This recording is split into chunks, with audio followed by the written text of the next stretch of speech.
SJW Africa here. And why would you want to wake up Jehovah's Witnesses in Africa? I want to say in this video that it is unfair to wake up the vast majority of Jehovah's Witnesses in Africa.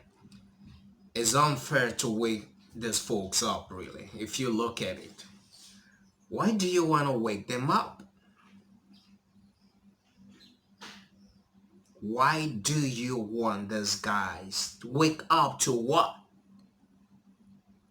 You want these guys to wake up to what? I don't really understand. Sometimes the lies feel better than the truth. You will prefer to be lied to than to be told the truth because the lies feel better. It's some kind of a soothing relief from the reality of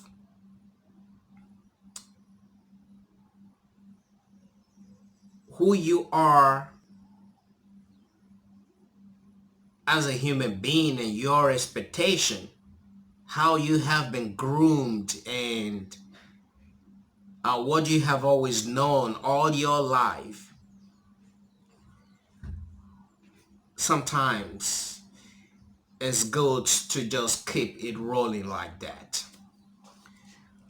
Wake up to what? SJW YouTubers. You want to wake Are Africans part of those you want to wake up? I want to say that stop doing videos targeted at Africans because there is no alternative. When you wake these guys up, you wake them up to what? You wake them up to nothing. Nothing. Like I said in my last video, the package the Watchtower Bible and Crap Society has to offer is much more better than what we guys have to offer here. What do I have to offer those people whose expectation is built around everlasting life, a better life that they don't have right now? About 80 to 70% of Africans, I'm not a statistician, I don't know how true this statistics is, but majority of Africans live in abject poverty. You know, it's no longer news that Africa is in deep shit. I see some Americans even making mockery of them Africans, like, hey, you guys don't have food. Do you guys have food? You know, stuff like that. You know, people are not associate Africa, to something that is backward. Okay, so, and you now have Jehovah's Witnesses in a continent like this where the Watchtower sees, the market. It sees the market very, very fertile. These guys are hungry. They have problems with housing. They have problems with good food and what have you. So this is the continent to really sow this seed and sell, So the seed is already germinated. They're watering the seed that has grown into a big tree and is now a forest. So I've been suffering all my life, and here comes Jehovah's Witnesses, and they are able to show me from the Bible, which they would believe in, that a time is coming, you don't need to worry. A time will come where God will take care of these things. Now, you live in some shanties, you're gonna have a better house in the future. There's gonna be plenty of grains on the mountain.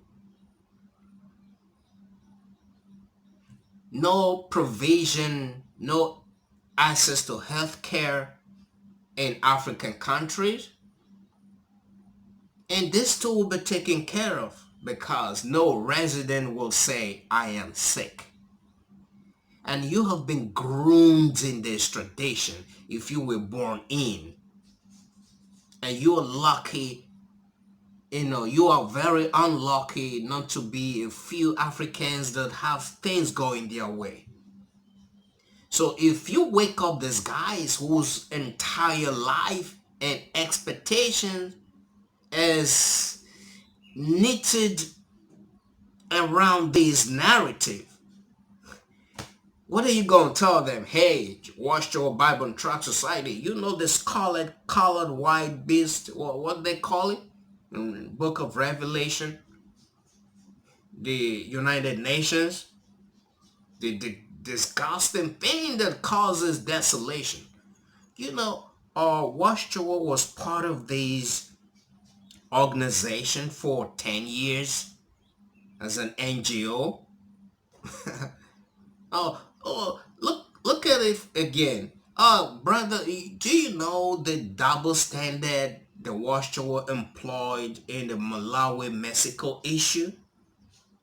Oh, have you seen the Australia Royal Commission and see where Geoffrey Jackson denying that this organization was the one and only true religion? Have you seen the many misquotes of the Watchtower Bible and Tract Society trying to validate their stance on certain doctrines? All of these, the generation of 1914 that will not pass away, they are dead now. None of these things is able to shake most Africans. It doesn't do nothing. Because it's just going right here. I don't think most people, let's excuse the poverty and the lack of education here. Even a few that are educated and you will think are intelligent,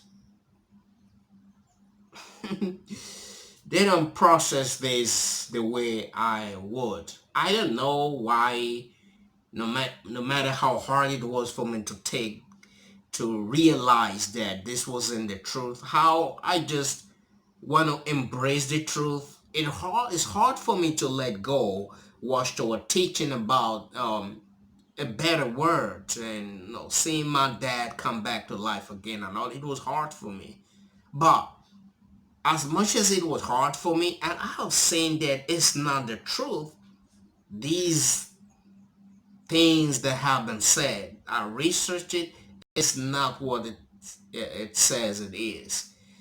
That would not make me to push these facts, sweep them under the carpet and behave like nothing is happening. There's no big deal. But for most people, they can do that.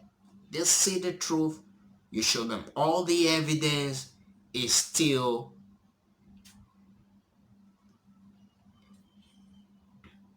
it gets worse for Africans because how many persons here, how many Africans are really able to process all this stuff? So how many Africans have access to the internet? How many Africans are able to really go around intellectual stuff? to be able to, that can wake them up.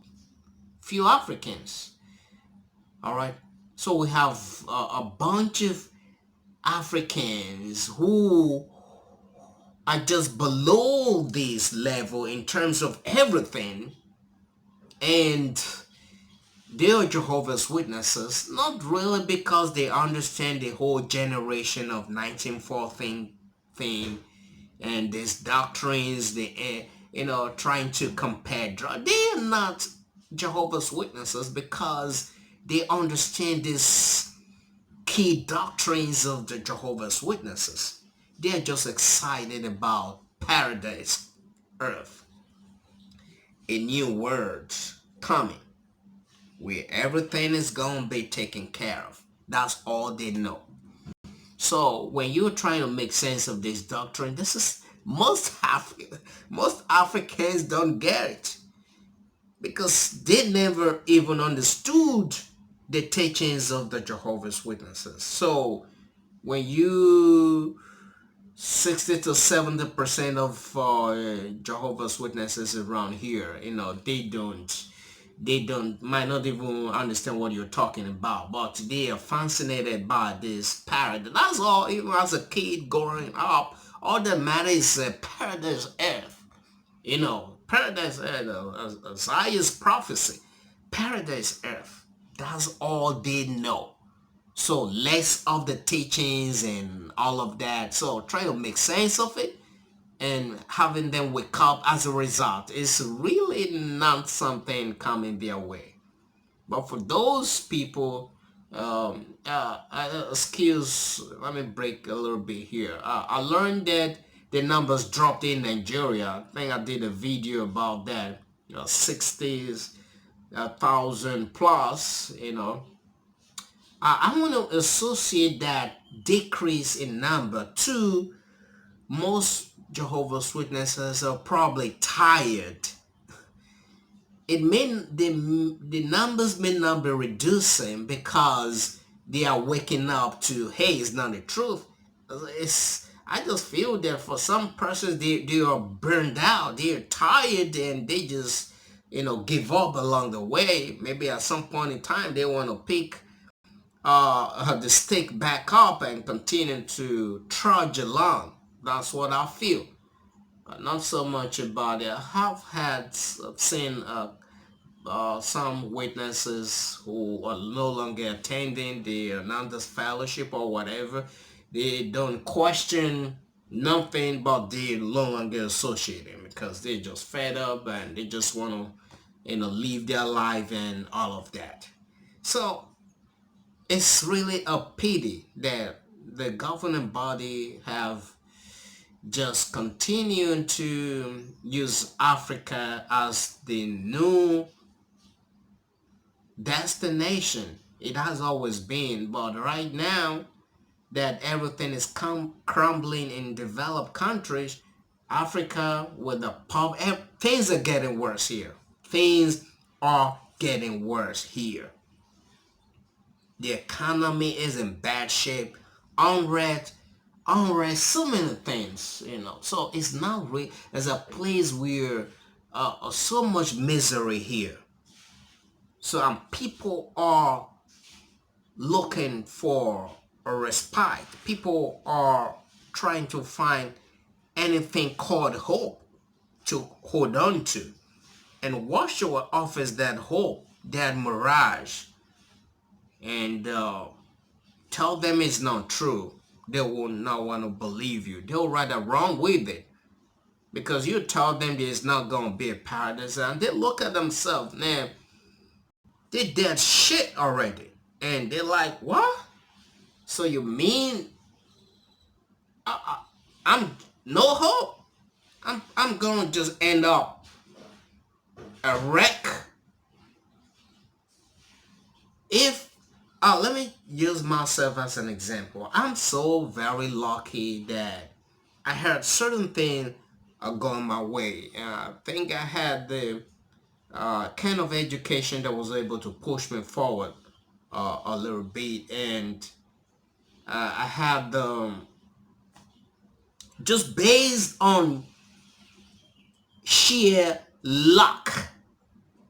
Sheer luck.